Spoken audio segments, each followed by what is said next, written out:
E aí, alguém vivo nos Sete Reinos? Aqui, capitão. Vivo e me esbaldando nessa churrascada. Eita delícia! E aí, temos picanha de Jaime, maminha de Daenerys ou costela de Tyrion por aí? Nossa, nada disso, capitão. Nessa temporada removeram todos os cortes que estão na primeira página do IMDb. Ai. Vai aí um filé à tarde?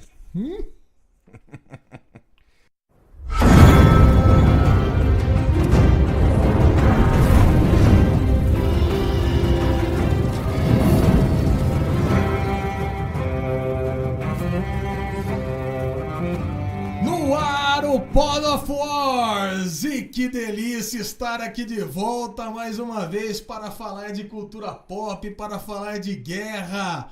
E o assunto dessa semana não poderia ser outro. Final de temporada, Game of Thrones. E se vamos falar de guerra, estou aqui com ele, Daniel Ibarra. Fala, parceiro! E aí, Lizinho, tudo beleza? Tudo maravilha, parceiro. E que delícia, depois de mais de um mês, hein? Furamos. Eu fui fazer uma viagenzinha, fui descansar, afinal, né, eu também mereço. É, você é um trabalhador, né, parceiro? Todo dia, mandando aquela labuta delícia. Proletário total. Mas você fez umas férias aí do que? De uns 45 dias, hein? Não, só 20, né? Não exagera, pô. Parceiro, você saiu comendo bacon, você saiu tomando cerveja pelo sul do Brasil, foi isso? Foi isso. Fui, né, fazer uma ode ao Macho Man cerveja bacon, entendeu? Aí depois a gente volta, né, e vai ver como é que tá o colesterol, triglicérides, essa porra toda. Não vamos falar disso, vamos fazer uma propaganda simples daquele bar maravilhoso que você foi lá em Curitiba. We Are Bastards. We Are Bastards virou o lugar que eu mais quero conhecer na minha vida depois que eu vi as fotos daqueles bacons em série que você comeu, parceiro. Não, eram 5 bacons, cada um defumado de um jeito, um com café, outro com chocolate. Negócio impressionante. Avenida Iguaçu, lá em Curitiba. Foi realmente o melhor bar que eu fui na minha vida. Caramba. E olha que nós não estamos ganhando nada por esse jabá. Cara, antes que o governo proíba a gente de comer bacon, né, parceiro? Não temos que... Não tá difícil, viu? Ah, muito bom, parceiro. E estamos aqui para falar de Game of Thrones, né, parceiro? Game of Thrones. Meio atrasadinhos, né? Todo mundo já falou disso, mas a gente não podia deixar passar a oportunidade. Todo mundo já falou disso e a gente no Série Maníacos já falou demais, né? Quem não viu ainda, nós temos aqui no nosso canal do Série Maníacos, tivemos SM Play de todos os episódios de Game of Thrones. Nós comentamos no Derivado Cast, que é o nosso podcast híbrido em vídeo e em áudio, de todos os episódios também. Quem ouviu lá sabe que eu não fiquei exatamente contente, mas ninguém sabe ainda a opinião de parceiro sobre isso. E você, parceiro, o que você tem a me dizer? Você curtiu essa 7ª temporada de Game of Thrones? Não. Não! Você ficou insatisfeito, parceiro? Ah, cara, perto das outras temporadas foi bem ruinzinha, né? Foi bem assim, igual outras séries, né? Ninguém morre, o mocinho sempre escapa na última hora, o personagem importante também escapa na última hora, mesmo que pareça que agora ele morre. Falando do Jaime, tá? Você acha que faltou coragem e realismo nessa temporada? Cara, eu não sei se tá faltando dinheiro, se tá faltando roteirista, mas não precisava ser uma temporada tão curta. O desenvolvimento das situações que nós tivemos ali em 6, 7 episódios foi muito rápido, muito estilo Star Trek, né? Beam me up, beam me down, pega, o cara tá aqui, o cara tá lá, e você não sabe quem foi, quem voltou. Imaculado tá de um lado, dois episódios tá do outro. É uma putaria do cacete. Não achei que ficou bom, não. Teve momentos bons dentro da temporada, isso a gente não pode negar, mas foi fraquinha. Agora, uma coisa tem muito bom agora, depois que a gente começou a conversar sobre esse projeto, porque o Pod of Wars, ele tá no nosso 2º episódio, mas a gente já vem conversando disso já faz alguns meses. E desde o começo da temporada a gente já sabia que a gente ia começar a gravar um podcast falando sobre guerras. E a gente ia fazer paralelos de séries de cultura pop com guerras que existem no mundo real. Cara, então Game of Thrones teve muita pancadaria essa temporada. E cada uma dessas guerras eu começava a pensar, falei, caralho, vai dar pra gente fazer muita associação dessa pancadaria que teve em Game of Thrones com o mundo real. Então eu só pensava numa coisa, o que será que o parceiro vai trazer pra gente no Pod of Wars? Não, tem bastante coisa legal pra gente fazer esse paralelo que você quer em muitas situações dessa 7ª temporada. Só da 7ª, né? Se a gente for voltar para trás, nós vamos ficar aqui um ano fazendo podcast. Sim. Como a gente se propõe a fazer um podcast aqui de no máximo 40 minutos, coisa que a gente não consegue nunca, que sempre tem um pouco mais, a gente vai se focar nessa 7ª temporada e eu me foquei em 5 pontos principais, parceiro. Vamos lá, Lezinho. Então vamos lá. Primeiro ponto, parceiro. Primeiro ponto é, antes mesmo de começar a temporada, eu acho que Game of Thrones estava numa situação sui generis. Imagina que exista um reino que ele estava dividindo entre vários sub-reinos que estavam disputando o poder. E numa situação dessas, chega uma força externa que se dizia legítima herdeira, que vem com mais uma grande ajuda, tentando retomar o reino para si. E aí, você consegue ver alguma coisa disso que aconteceu no nosso mundo? Não, essa briga, começando por essa briga entre pequenos reinos e pequenos poderes para se conquistar um espaço maior, isso aconteceu durante praticamente toda a história. A partir do momento em que houve essa concentração de pessoas em torno de castelos, de cidades, começou a partir do momento que o ser humano passou a cultivar, a realmente poder se colocar no mesmo local e permanecer ali por muito tempo, que antes eram nômades, né? Viviam de caçar e coletar. Então, a partir desse momento, começaram a ter essas complexidades todas. Então, você vai encontrar isso por todo o planeta. Tá? Sim, imagino. Você tem casos muito parecidos na China, no Japão, na Europa. E eu acho que nesse caso, o que mais se aproxima nessa questão é uma disputa de reinos que ocorreu lá em 1060, 1061, com Guilherme o Conquistador. Guilherme o Conquistador, ele era inglês. Naquela época, a Inglaterra possuía possessões na França, então aquele norte da França, da Normandia, mesmo local onde desembarcou o Diadem, os aliados no Diadem 44, eram dele, né? Ele era o Duque da Normandia.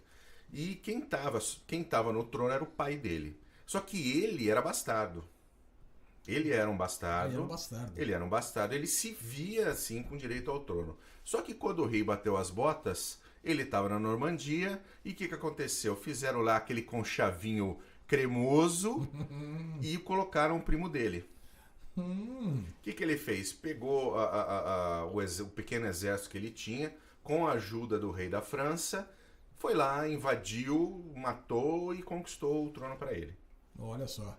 Então, ele seria a nossa Daenerys do mundo real. Ele seria a nossa Daenerys do mundo real. Os primos dele seriam os Dothrax. Por aí mesmo.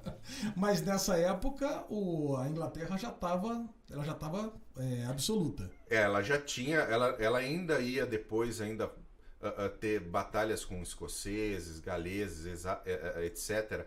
Mas todo aquele sul da Inglaterra já era uma coisa só. É porque alguns séculos antes, na época que tá passando a série Vikings, você assiste Vikings, parceiro?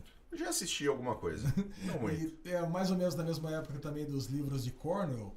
Tá acontecendo um quebra-pau fudido lá na ilha da Grã-Bretanha, que tem a Nortúmbria, o Essex e coisa e tal. Eles estão brigando entre si. Quando chega lá, os vikings pra cá, e aí sim, é uma força externa que acaba pegando o pessoal que está brigando entre si e acaba dominando quase que a ilha toda. Não, é verdade. Ele só não é parte do reino, né? Ele não é um bastardo, ele não é alguém que tinha ligação com o reino.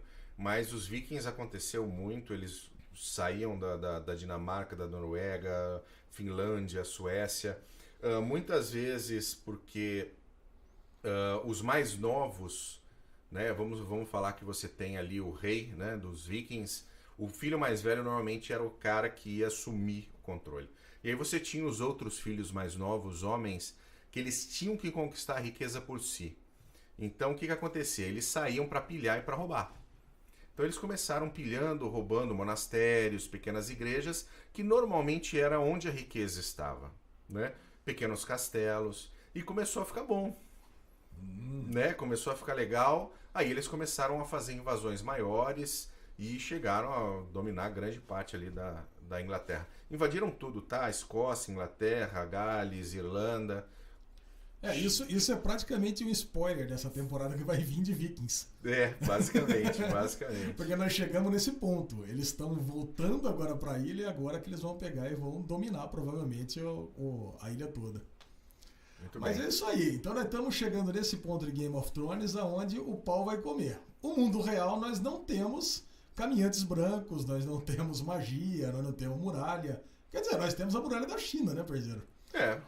Um outro paralelo com o mundo real, que inclusive o Zé Sidney, meu cunhado, sempre ele comenta comigo, é que na China antiga existiam 7 reinos. Na China antiga existiam 7 reinos, ele fala que a muralha podia ser baseada, os caminhantes brancos poderiam ser os mongóis e coisa e tal. Ele também faz um paralelo grande com esse tipo de o paralelo é interessante. Isso aconteceu durante a dinastia Qing. E eles fizeram toda a construção da muralha da China.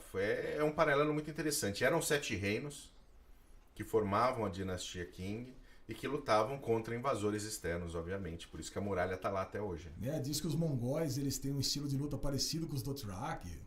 Os mongóis usavam muita cavalaria, né? Eram mestres na cavalaria. Mais um Mas em batalha você não fica de pezinho no cavalo atirando flecha, tá? Imagino que não. Mas vamos lá.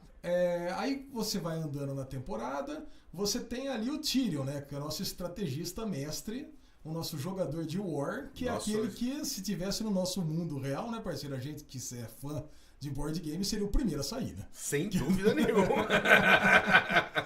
Entre outras coisas, nas estratégias dele, ele bolou o ataque ao Rochedo Casterly, que acabou resultando naquele fracasso retumbante, onde os Imaculados ficaram isolados e o Jaime Lannister tomou Highgarden para ele.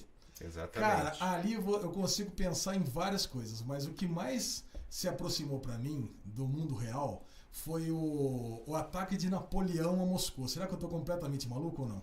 Não, você não tá completamente maluco, tá? Vamos voltar um pouquinho aí no tempo. A gente tá falando do Tyrion, que é o nosso grilo falante da Daenerys. Isso. E ele tem uma estratégia que é uma estratégia que não é aquilo que a Daenerys queria, especialmente, né? Ela queria ir pro pau e queimar todo mundo, botar fogo em tudo e acabou a história. Isso. Mas aí não tem outra temporada, né? Exatamente. Aí acaba tudo.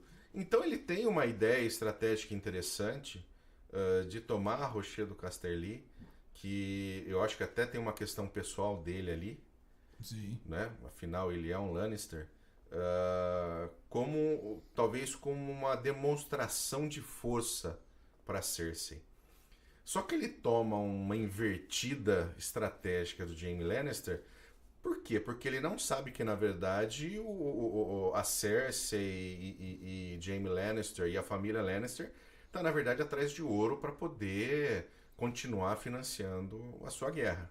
Guerra custa muito dinheiro. Isso. É muito caro. Ouvimos né? falar. E então, quando ele chega lá em Casterly Rock, o Jaime já saiu, deixou uma meia dúzia de soldados. Ele faz lá a entrada histórica lá por entre o esgoto, onde ele tinha o quartinho de travessuras dele, e tomam facilmente Casterly Rock, tudo bem, tudo beleza, e não tem ninguém lá, né? E Então. agora, eu vejo um problema aí, porque cercos a castelos, invasões não acontecem assim, com essa facilidade. Não entendeu? Com esse negócio assim, o cara vai entrando, ninguém tá vendo, ninguém tá na vigia olhando aquele lado, consegue entrar 50 soldados por um buraco no esgoto e eles conseguem sair sem ninguém ver e começa a matar todo mundo. Isso eu achei muita forçada de barra. Não tão forçada de barra quanto Highgarden, mas muita forçada de barra. Highgarden vamos deixar para o segundo momento. Mas e essa comparação com Napoleão chegando a Moscou? O que aconteceu? Enquanto Napoleão avançava durante as guerras napoleônicas ali no comecinho do século XIX, os russos eles iam recuando e fazendo uma política de terra arrasada. Então, por onde eles passavam, eles destruíam as plantações, as casas, eles não deixavam nada para trás, porque o exército invasor, ele não tem uma linha logística, ele não tem caminhões, cavalos para ir e voltar milhares de quilômetros levando provisões. Eles dependem muito também do que eles encontram no local.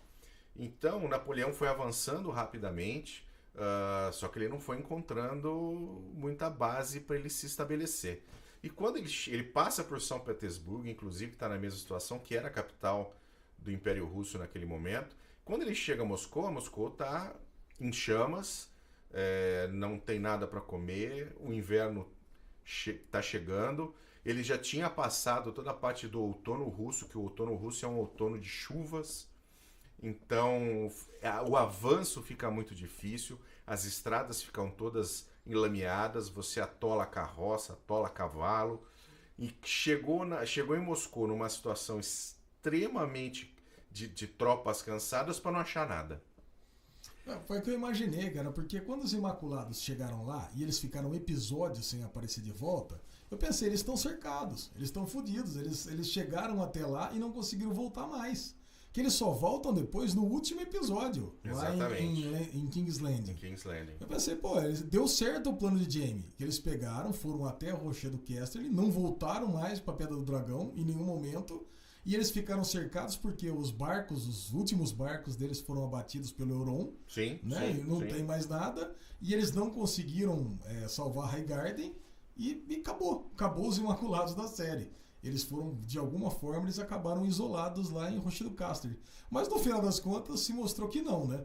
Eles, no final vamos das contas, ser sinceros, eles foram só desviados, né? Eles, na verdade, como todo o grosso da tropa Lannister estava em Highgarden e depois seguiu para King's Landing, os Imaculados tinham um caminho livre, né? Para poder se movimentar ali naquela parte da ilha. Então, mas, de novo, ficou... De repente tá aqui, aparece lá. Agora vamos falar a verdade. Esse exército, agora vamos falar de Highgarden. Esse exército das flores lá é o pior exército ever dos Sete Reinos, né, cara? Não, Porque eles nunca tinham entrado em combate. O Tyrion, lá na estratégia dele, falou o seguinte: não, vamos usar o exército das flores lá para cercar King's Landing. Teoricamente, seria o exército mais completo que tinha até agora. Eles não tinham brigado contra os Stark, eles não tinham brigado contra a Lannister, eles não tinham brigado contra ninguém. Eles tinham que estar muito mais fortalecidos do que os Lannister. Então, eles tinham que ter aguentado. Essa é a grande questão que eu estava falando, que eu falei que Highgarden é péssimo. Primeiro, o cerco é um castelo, onde aparece a velhinha na janela vendo as tropas Lannister chegando, e na próxima cena aparece o Jaime passando pelos corpos dos soldados das flores. Não faz o menor sentido. Um cerco a um castelo, ele não acontecia assim de uma hora para outra e ninguém saía abrir o portão. Acho que um exemplo interessante da própria série é quando tiver o cerco do Blackfish. Nossa, não iria abrir que nunca. Ficou ali, ele ficou fazendo toda aquela ameaça com o filho do Lord Blackfish, aquela coisa toda, porque a coisa não funciona assim. O castelo, a hora que ele se fecha, ele lá dentro, ele tem água, ele tem comida, né? Ele consegue se aguentar às vezes por meses, anos. Tanto que em muitas vezes durante cercos, o adversário que está lá fora joga corpos de mortos lá para dentro para espalhar doenças, para contaminar a água, para poder fazer com que eles se rendam. Porque é muito complicado tomar um castelo. Sim. E de repente eles chegam, todo mundo abre a porta, mata todo mundo. E a única coisa boa daquela parte da história foi o diálogo do Jaime com a velhinha mais porreta do oeste. Puta, aí sim, a puta uma cena. Ali Talvez a melhor cena da série, da temporada. Talvez. Melhor cena não de ação da temporada. Não, a melhor cena, o melhor diálogo, o melhor roteiro foi realmente... Agora, pra quem aquela. quer ver cena boa de cerco, de série, cara, eu recomendo Borges, pra quem não viu. Borges é excelente. Ali Borges se você tem magnífico. um cerco e você vê, a mulher fica lá em cima, levantando o vestido, porque sabe que não tem o que fazer. Você vai ficar cercando ali durante meses. Você vai esperar o pessoal lá de dentro morrer de fome. Basicamente. Porque você não vai conseguir entrar. Highgarden, cara, não teria caído. Não. E não teria... Não, ela poderia até ter caído, mas não dessa maneira rápida e corrida que aconteceu para poder pegar o ouro e pagar o banco. Não teria caído porque não teria dado tempo. Sim. Teria dado tempo dos Imaculados ter ido corrido lá e salvado. Sim. Né? Sem problema nenhum. Muito provavelmente. Então, cara, a gente não precisa nem comparar com outros cercos no mundo real, porque qualquer cerco, qualquer castelo seria muito mais bem feito do que... E a gente está falando nesse caso, tudo bem, você teve cercos que foram rápidos, com castelos menores, mais fracos, que de repente queriam poupar as pessoas, etc. Mas há um castelo de monta com um grande exército dentro, de jeito nenhum. Foi o famoso episódio bunda. Bom, vamos lá, o número 3. Mas depois disso gerou o melhor episódio da série, na minha opinião, que é Spoils of War. Sim. Que é justamente quando a Daenerys pegou e falou: não, cansei disso tudo, eu vou pegar meus dragões aqui, eu vou lá e vou arrebentar com esses Lannisters aonde eles estiverem. O que deveria ter feito desde o primeiro capítulo. Exatamente. E no último depois, de novo, né? De novo, sempre. A gente adora um churrasco, cara. Aí o que acontece? Primeiro, ela chama lá o anão e fala o seguinte: cala tua boca, cansei de você, eu vou pegar a galera e não vou mais ouvir os seus conselhos. Então isso é legal, uma coisa que eu pergunto pra você, que deve ter tido muitos generais do mundo real que falou: cansei de você, eu tô indo embora daqui. E depois eu queria que você comparasse como é que foi essa guerra, porque parece que existem essa estratégia que ela usou com os dragões. Parece muito com uma estratégia de guerra do mundo real, né? É verdade, E quase que nós... Não, você tem vários casos. A gente pode falar um pouco da Segunda Guerra Mundial, onde você teve vários casos de trocas de líderes, de generais, de marechais, porque faltava a eles algum tipo de iniciativa.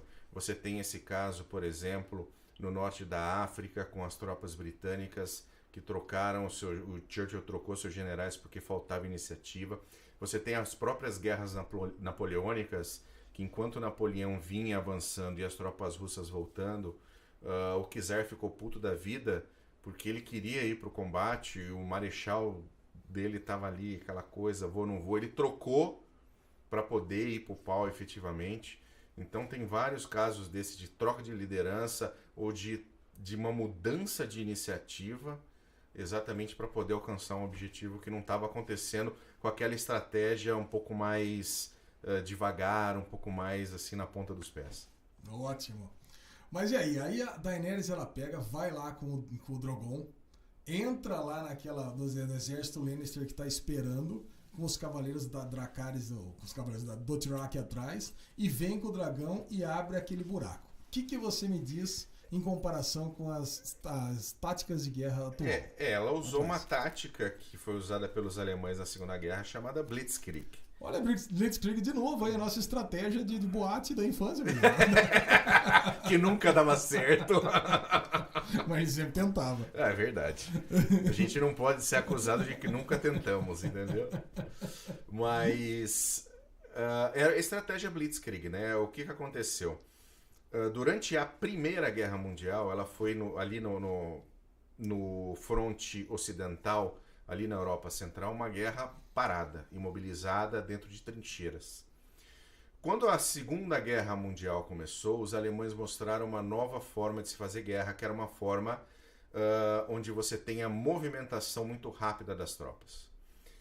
E o ponto principal dessa movimentação é a Blitzkrieg.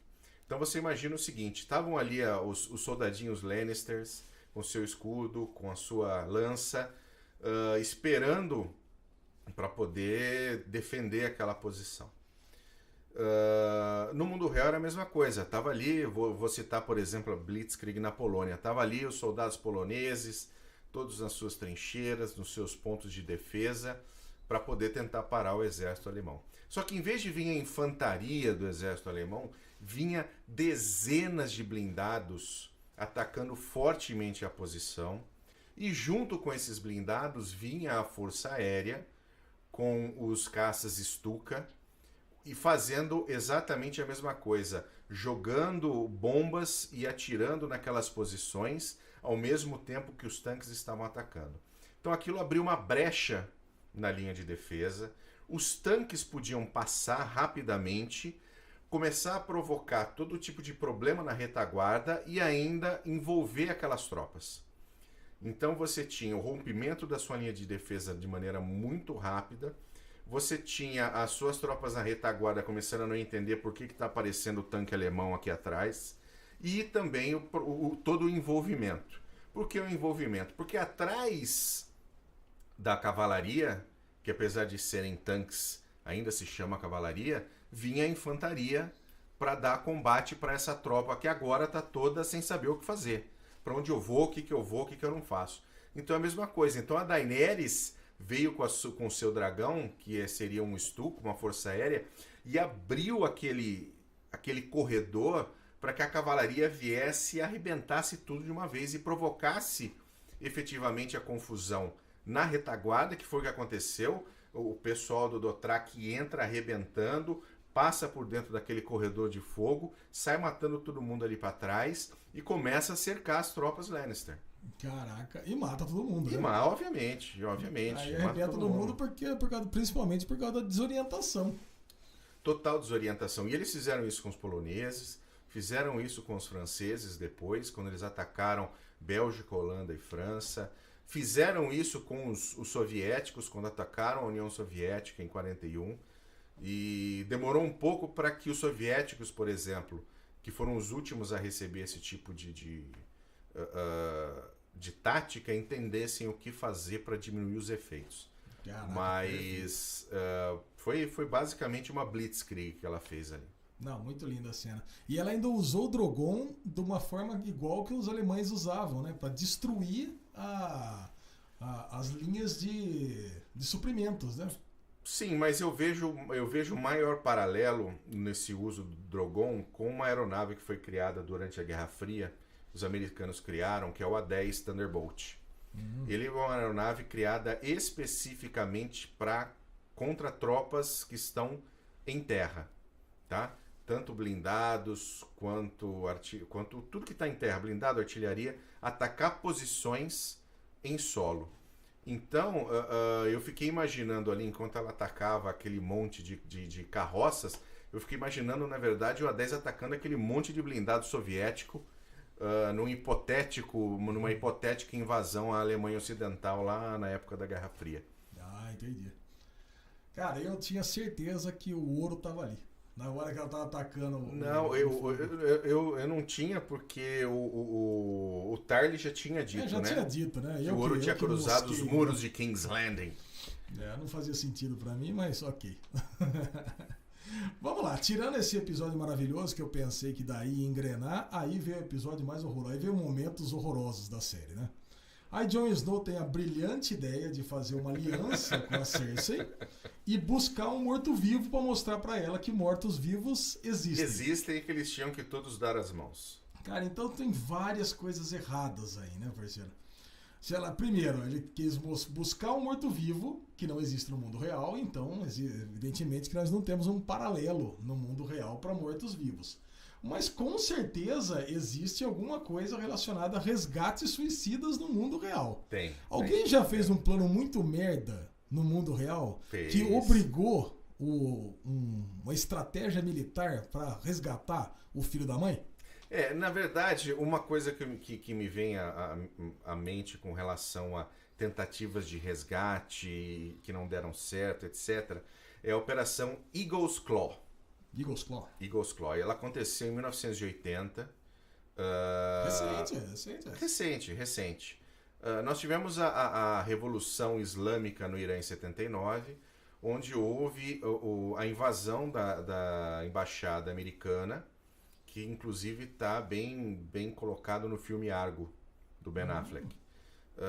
E aí o que aconteceu? Eles criaram os americanos criaram uma operação de resgate para tirar os 52 americanos que estavam dentro da embaixada, reféns dos islâmicos iranianos.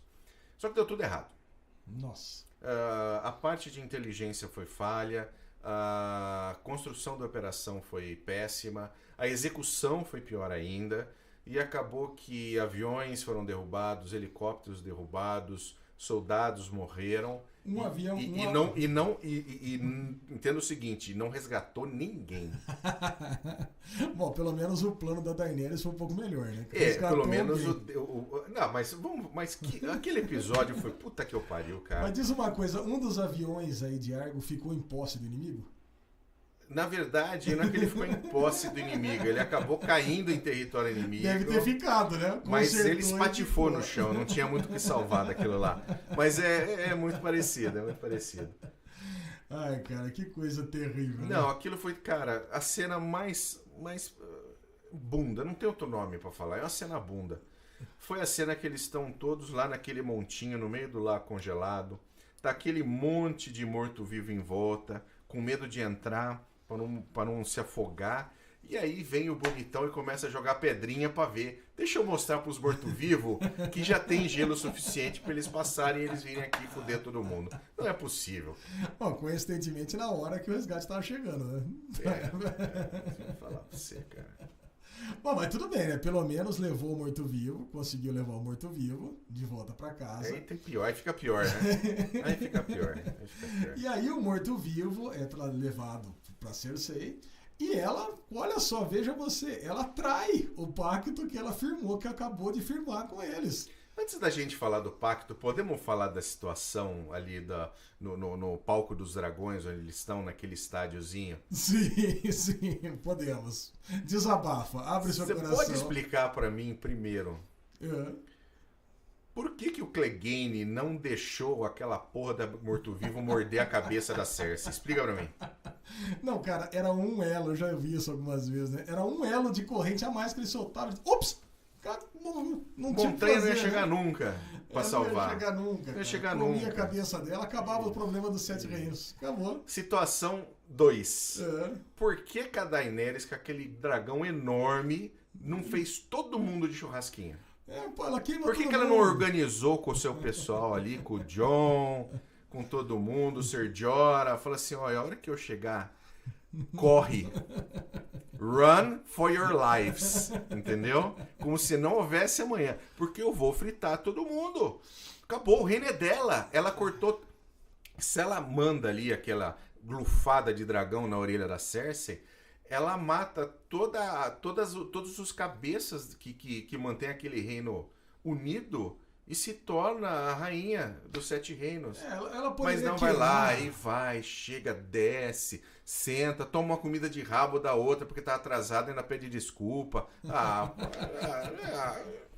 É porque é fantasia, né, parceiro? Não é mundo real, né? É fantasia e não é temporadas anteriores. Porque se fosse no George Martin, ela queimava até o Jon. Até o Jon. Quer saber de uma coisa? Eu sou a rainha da porra toda aqui, eu vou queimar todo mundo que tá embaixo e depois eu choro por uma semana e acabou. Depois, e vou dar ponto negro. Pronto. Eu trago o cara lá, na área da Harris lá de volta e pronto. Olha só, olha como ficaria interessante. Ela faz isso, ela domina o King's Landing e aí ela une os 7 reinos contra os mortos-vivos. Isso, acabou. Porque agora a gente vai ter uma próxima temporada, onde é a última, né? Se não me falha a memória, a próxima. Com 6 episódios só. Com 6 episódios, onde você tem que resolver o problema dos mortos-vivos, você tem que resolver o problema do Trono de Ferro, e você tem que resolver o problema, se ela conquistar o Trono de Ferro, quem vai ser? É ela ou o Jon? Porque ele é um Targaryen e ele é o herdeiro, né? Tido como... ele é o super herdeiro agora. O super herdeiro agora. É o super saiyajin. É o super saiyajin. Então, cara, vão ser 6 episódios, tudo bem, vão ser mais longos, 1h10, 1h20, mas eu não tenho absolutamente, assim, nenhuma esperança que vai ser uma temporada legal. Eu acho que vai ter um ou outro capítulo, um outro episódio, mas o resto vai ser muito ruim. Eu sou um cara de esperança porque, por incrível que pareça, esse último episódio me fez retomar a esperança. Ale, você é um cara de esperança, Ale. Você já casou mais de uma vez. Cara, eu gostei desse último episódio, apesar de tudo. Apesar de você estar mostrando realmente pontos esquisitos aí. Eu achei que teve o seu valor. É que nem a gente, quando a gente joga RPG, pra quem não sabe, a gente joga no esquema de mote. Como é que funciona? Nós temos vários mestres e um pega a aventura da onde o outro parou. Então o que acontece? É mais ou menos assim, como se o mestre tivesse feito uma aventura muito ruim e desse na mão do outro, ele não tem o que fazer. Ele já pegou a coisa daquele jeito. Então ele tem que pegar aquilo daquele jeito e tem que fazer o melhor que ele pôde. E, cara, ele conseguiu fazer o melhor que ele conseguiu ali, cara. Ele não tinha pra onde correr, parceiro. Então eu acho que tá ali. Ele tem uma personagem coerente, que é a Cersei, que traiu. Sabe? Se a Cersei virasse Não, mas é a única personagem coerente é a Cersei. E mesmo assim não foi tanto, né? Porque ela não matou o Jaime. Não matou o Jaime. Deixou o cara sair pra contar pra todo mundo que ela é traidora. Não, eu achei que ele ia morrer. A hora que ela balança a cabeça pro Montanha e a Montanha começa a sacar a espada, eu falei, agora ele morreu, finalmente. Vamos ter uma morte digna nessa porra dessa temporada. Se fosse George Martin, teria morrido sem problema nenhum. Mas você é um cara esperançoso mesmo. Eu espero que você tenha razão, Thalê, que eu esteja errado. Verdade, mas e aí, você consegue ver alguma trairagem desse nível no mundo real, parceiro? Cara, a trairagem que me veio à cabeça, exatamente por ter por gostar tanto de Segunda Guerra Mundial, é o Pacto Molotov-Ribbentrop. Esse eu conheço também. Molotov e Ribbentrop. Já tivemos no Pod of War Zoom. No Pod of War Zoom a gente falou um pouquinho dele também. Então o que aconteceu? Foi o pacto entre Alemanha e União Soviética que garantiu à Alemanha a tranquilidade para invadir a Polônia. E que também dividiu a Polônia em duas, né? Os alemães invadiram em 1º de setembro, os soviéticos invadiram no dia 17, repartiram a Polônia e outros pequenos territórios ali, tá tudo bem. Eu posso agora, com a Polônia conquistada, me virar, me focar no oeste. Então a Alemanha foi lá, fez a invasão dela, Bélgica, Holanda e França, conquistou a França, os britânicos fugiram em Dunkirk, a gente falou disso no primeiro Pod of Wars, e aí a Alemanha pôde efetivamente se concentrar naquilo que era o seu desejo desde o início, que era a invasão da União Soviética. Então os soviéticos estavam lá, né, com seus exércitos, entendiam que poderia vir sim essa punhalada pelas costas, mas os alemães invadiram com tamanha força. Os alemães invadiram com tamanha vontade que os exércitos russos foram sendo destruídos ao longo do caminho. Stalin ficou abobado, ele passou uma semana sem saber da ordem, sem fazer o que ele podia fazer, enquanto os alemães avançavam, a União Soviética dentro, até parar nas portas de Moscou. Boa. Mas apesar do Stalin saber que aquilo poderia efetivamente acontecer, ele foi efetivamente traído pelo Hitler, que invadiu. Ali começou invadindo ali o lado russo da Polônia e foi levando todo mundo até Moscou. Chegamos à conclusão que Hitler era a nossa Cersei do mundo real, então? Talvez não seja a melhor comparação, mas é possível. É isso aí, parceiro. Então estamos aí, né? Ano que vem assistiremos. Ano que vem, ou 2019, muito provavelmente ver, né? Assistiremos Game of Thrones. Vamos ver se não demora até 2019 pra fazer a temporada bosta, né? Isso é. Tanto tempo pra poder fazer roteiro, gravação. Parceiro, Game of Thrones demora pra voltar, mas a gente não vai demorar tanto tempo pra gravar o Pod of War 3. Eu acho que a gente precisa gravar logo, garantir, fechar a nossa pauta e... Eu tenho uma pauta super quente, eu tenho um desafio pra você, porque é uma pauta difícil de assistir. Difícil de assistir? Difícil de assistir. Eu assisti essa semana a estreia de 2 novas séries, que é The Brave e SEAL Team, 2 séries militares dessa Fall Season. E eu te faria um desafio para você assistir essas 2 séries, porque acho que tem tudo a ver com o nosso podcast. Sem dúvida nenhuma, sem dúvida nenhuma. Agora, eu não sei se vai dar pauta, porque... Ou então vai dar uma pauta muito engraçada, porque, Trata-se de duas séries que são muito similares, inclusive eu vou ter que assistir de novo, porque eu tô meio confundindo uma com a outra. Cara, mas é sobre militares indo futricar no país alheio. Ah, isso, imagina, nunca aconteceu. Você entende desse assunto, parceiro, de militares americanos indo xeretar no país alheio? Imagina, nunca fizeram isso. Isso não é coisa americana. Você topa partir pra essa pauta? Topo, com certeza, topo. Tem muita coisa boa pra gente fazer. Então, mas vamos deixar assim, essa é a primeira tentativa de pauta, tá? Porque se a série for muito ruim, eu vou te ligar e falar, cara, não dá isso aqui. Não, veja bem, nós vamos assistir só o piloto. O piloto? Não, eu já assisti o piloto e já parei. Só que é o seguinte, a gente tem um esquema no Série Maníacos que a gente tem o projeto piloto, que é uma coisa que o Michel e a Camis Barbieri inventaram uns 10 anos atrás e que eu já faço há 5, que é terrível, cara. É terrível. A gente tem um compromisso de assistir todos os pilotos que saem no ano. Especialmente na Fall Season. Cara, e a gente assiste cada coisa que eu vou contar o negócio. Eu imagino. E nisso vai saindo e a gente vai assistindo. Vai saindo e vai assistindo. Então já saíram essas duas. Tem mais uma série militar chamada Valor, mas ainda não começou. E eu acho que é bem bacana. Eu acho que tem bastante coisa pra gente bater. Bom, eu me comprometo a assistir os pilotos, sem dúvida nenhuma. Muito bom. Parceiro, e conta pra mim como é que tá o PHM, como é que tá o... Cara, excelente. A gente acabou de fazer uma série onde a gente fez Partículas de História Militar com curiosidades sobre a Guerra Civil Americana. E aí fizemos um CGCast, que é mais longo, sobre efetivamente a Guerra Civil Americana, com o professor Sandro Teixeira. Ele é professor de Relações Internacionais da Escola de Comando do Estado-Maior do Exército, lá no Rio de Janeiro. E ficou absolutamente excelente. Então, se vocês quiserem ouvir um pouquinho do Partículas de História Militar, que é um podcast mais curtinho, um pouquinho mais com curiosidades, uma coisa um pouco mais leve, entra no site do Clube dos Generais, clubedogenerais.org, ou então na fanpage do Clube dos Generais, que é facebook.com/Clube dos Generais. Você pode procurar no Mixcloud também, pode baixar no seu agregador e dar aquela ouvidinha no PHM e no CGCast, porque vale a pena, eles estão muito bons. Eu indico muito, eu me divirto muito. Um abraço pro meu amigo Madruga lá, que mandou um abraço pra mim no último PHM. Mandou super feliz. Mandou sim. É isso aí, Madrugão. Espera aí em Floripa que eu tô chegando também. inclusive, esse CGCast sobre a Guerra Civil Americana tem um detalhezinho que vale a pena ouvir depois, tá? É o detalhezinho do ferido purpurina. Ferido purpurina. Não tem nada a ver com gênero, homossexualidade, nada disso. Mas vai lá pra saber o que é o ferido purpurina. Vocês vão gostar.